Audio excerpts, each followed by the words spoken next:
जीव को आत्मा यात्रा कराता है, जैसा उसका कर्म होगा उसी के अनुसार उस योनि में उसको प्रवेश कराएगा। धर्म का अर्थ होता है कि जिसमें समाज और संसार की जिससे व्यवस्था हो वही धर्म है। दीन दुखियों का सेवा करना ही ईश्वर का सेवा है। जो कोई भी दीन दुखी, जैसे गौ माता है, कोई गरीब है, या किसी को भी किसी प्रकार की आवश्यकताएं हैं, जी जैसे ज़्यादा दान ना करे कोई बात नहीं, अपनी व्यवस्था ना खराब हो, पर दूसरे की भी अगर हमसे अगर सहयोग बनता है तो संसार सदा रहने वाला नहीं है। चाहे कुछ भी हो, आज बना है तो कल वो नष्ट होगा। हाँ, जीव बंधता नहीं है संसार में, जी और ना कोई उसे बांधता, सिर्फ जीव का कामनाएं उसे बांधता है। मनुष्य मोह में ऐसा फंसा हुआ है, ऐसा जकड़ा हुआ है कि कई मनुष्य तो ऐसे हैं जो उनसे धन से इतना लगाव है कि वो पूरा जीवन भर धन से जुड़े रहते हैं। कोई मनुष्य है कि जैसे घर परिवार है, ये मेरा दोस्त है, ये मेरा भाई है, इसमें जुड़े रहते हैं। लेकिन जब अंत समय आता है तब उसको ये थोड़ा एहसास होता है कि कोई किसी का नहीं है। तब तक तो वो मृत्यु को प्राप्त हो जाता है, तो फिर उसका कल्याण भी नहीं हो पाता। तो महाराज जी, क्या नाम जप करने से मैंने पहले भी ये प्रश्न किया कि नाम जप करने से मोह का बंधन धीरे धीरे हट सकता है कि लास्ट तक मुक्ति प्राप्ति हो सके? क्योंकि बहुत से लोग हैं जो मुक्ति प्राप्त करना चाहते हैं महाराज जी। देखिए, पहली बात है कि जैसे बड़े पैसे वाले लोग हैं ना जी इनका खाने पीने में थोड़ा नियम संयम नहीं है। देखिए, बार बार खाने से नाभि जो होता है वो जूठा होता है, और विचार शुद्ध जब ही होगा जब समय से आहार विहार करेंगे। जी जैसे पशुओं को देखेंगे कि उनका कोई टाइम नहीं होता है उनको जब मिल गया तब खा लिए। इसी तरह मनुष्य को भगवान ने विवेक दिए, समझदारी दी है। देखिए, मनुष्य आया है यहाँ पे सिर्फ संसार से पार होने के लिए, जी समझ रहे हैं? जी महाराज जी। और ऐसा नहीं कि धरती पे बिल्डिंग बना लिया, बहुत सारे धरती का स्वामित्व प्राप्त कर लिया। जी तो इसलिए क्या है कि जीवन सिर्फ मनुष्य जीवन है इस संसार से पार होने के लिए, भगवान की प्राप्ति का एकमात्र लक्ष्य है। पर यहाँ भगवान के तरफ न बढ़ करके संसार के मोह माया में फंस जाता है। और धन खराब नहीं होता, लेकिन वो धन धर्म में यदि लगेगा, जी धर्म भी करे, दान करे, नाम जप करे, पाठ करे, और अच्छे संतों का संग करे, अच्छे लोगों का संग करे, और भोजन का शुद्धता रहे, भोजन बहुत मात्रा में न करे, जरूरत भर करे, जितना हो सके उससे कम ही करे। हाँ, शरीर गृहस्थ आश्रम में कम भी न करे, पर समय समय से करे। ऐसा नहीं कि यात्रा में है, ढाबा मिल गया, कुछ ही मिल गया, दुकान में 24 घंटे घंटे में का, पर ऐसा नहीं करना चाहिए। समय से खाना पीना चाहिए। जी जैसे गुटखा आदमी खाता है तो अच्छे विचार कहाँ आएंगे? बार बार धरती पे थूकना, ये धरती माँ जननी तो एक बार जन्म देती है, पर ये बार बार हमारे जीवन को पालन पोषण कर रही हैं। इसीलिए धरती पे कभी नहीं थूकना चाहिए। और जैसे देखिए, भगवान सारे जीवों का अपराध क्षमा करते हैं, उसी प्रकार ये माता भगवती धरती ही है कि सारे जीवों का अपराध को इतना कोई भी नहीं सहन कर सकता है। इसी मिट्टी को मूर्ति के रूप में आदमी पूजता है, और इसी पे आदमी पूरा अपना दिनचर्या करता है। जी फिर भी कभी देखिए, जो जिसमें सामर्थ्यता होता है वो सब कुछ सहन कर लेगा, पर जिसमें सामर्थ्य नहीं वो कुछ नहीं सहन कर सकता।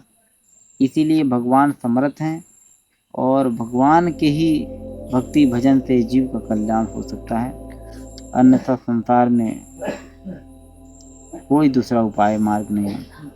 बहुत सुंदर महाराज जी। महाराज जी, और बहुत लोगों के एक ये संशय रहता है, जैसे आत्मा है, आत्मा क्या अनंत समय से भटक रही है?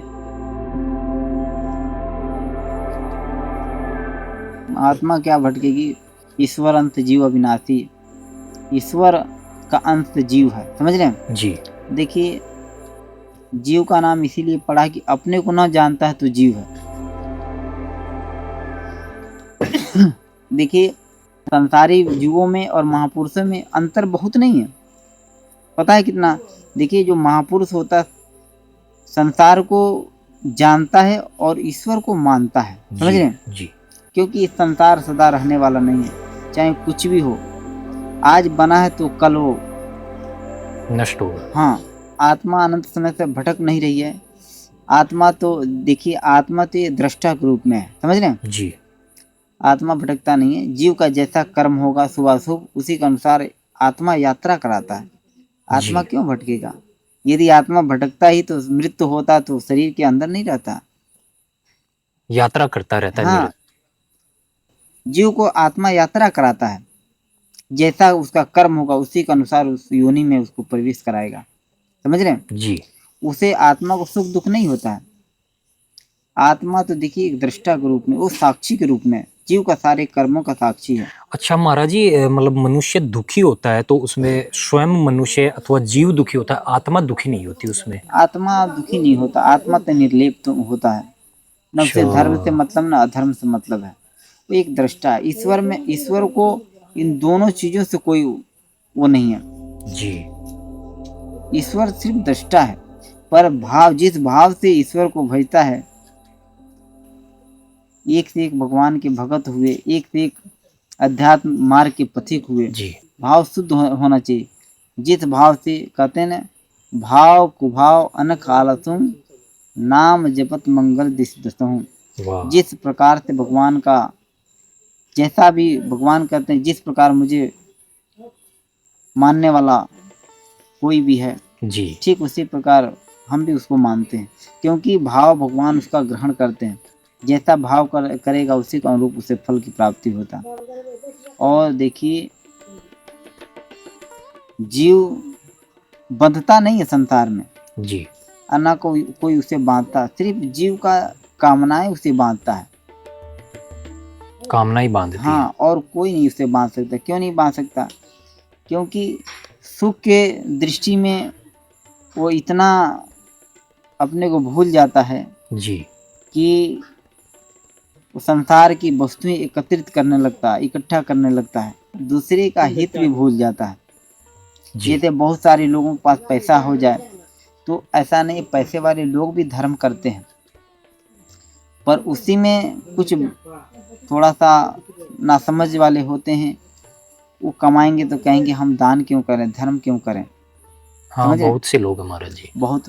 पर धर्म का अर्थ होता है कि जिसमें समाज और संसार की जिससे व्यवस्था हो, वही धर्म है, अच्छा समझ रहे हैं? जी जैसे मान लीजिए रोड बना है, आने जाने का रास्ता है, अगर कोई कहे कि एक व्यक्ति को जाने देंगे, एक को नहीं जाने देंगे, जी तो फिर समाज की व्यवस्था कहाँ होगा? नहीं होगा। इसीलिए धर्म का अर्थ सबको, जो भी कोई भी व्यक्ति धारण करेगा उसका कल्याण निश्चित है। कल्याण निश्चित।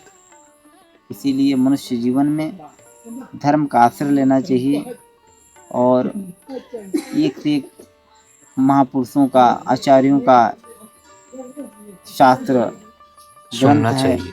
हाँ, वो पद सुनावे, रामायण है, गीता है, भागवत है, जी चाहे कोई पद है, उसमें आया है बिना पत्रिका में, तू दयाल दीन हो तू दानी हो भिखारी, वाह हाँ प्रसिद्ध पात की तू पाप कुंजहारी। भगवान ने, देखिए, जो भी कोई विनम्र है, जिनमें जिनमें कोई विशेष गुण है, उनमें समझिए कि भगवान का ही निवास है। जी इसीलिए जो दीन है, दुखी हैं, उनमें भी भगवान का निवास होता है। और दीन दुखियों का सेवा करना ही ईश्वर का सेवा है। जो कोई भी दीन दुखी है, जैसे गौ माता है, कोई गरीब है, या किसी को भी किसी प्रकार की आवश्यकताएं हैं, जी जैसे ज़्यादा दान ना करे कोई बात नहीं, अपनी व्यवस्था ना खराब हो, पर दूसरे की भी अगर हमसे अगर सहयोग बनता है तो उतना तो जरूर करना चाहिए। सामर्थ्य अनुसार करना सामर्थ्य चाहिए। अनुसार। जी मतलब ये है कि इतना करना चाहिए कि उसकी भी थोड़ा बहुत आवश्यकताएं पूर्ति हो जाए, हमारा भी व्यवस्था गड़बड़ न हो। हाँ महाराज जी, आपने ये बात कही, तभी हमारे धर्म ग्रंथों में हजारों वर्ष पहले ही यह लिख दिया गया था कि आप जो भी अर्थ कमाएं उसका कुछ प्रतिशत हिस्सा आपको जीव जगत में इनमें दान करना ही है। दान करने का यही है कि दशांश उसका दान करने का महत्व है। 10% क्योंकि जी। जो जो कोई भी अगर पैसा कमाता है, कुछ भी करता है, उसमें अपराध तो होता है। तो उस अपराध के मार्जन के लिए दशांश यदि वो दान कर रहा है, जी तो जो साधन भजन करने वाले हैं, जो भजन तपस्या करते हैं, उनका अपराध उनके द्वारा मार्जन हो जाएगा जी। और उनका दोष उसमें चला जाएगा। अच्छा। इसीलिए दान करने का महत्व है और उसे कोई रोग व्याधि नहीं होगा। धर्म का अनुसरण करेगा, दान करेगा तो रोग नहीं, पर दान नहीं करेगा तो उससे कई गुना वो कहीं न कहीं उसे वो निकल जाएगा निकल वैसे कहीं जाता न है। कहीं। इसीलिए दान करना चाहिए, भगवान का नाम जप करना चाहिए, कीर्तन करना चाहिए, गौ माता की सेवा करना चाहिए।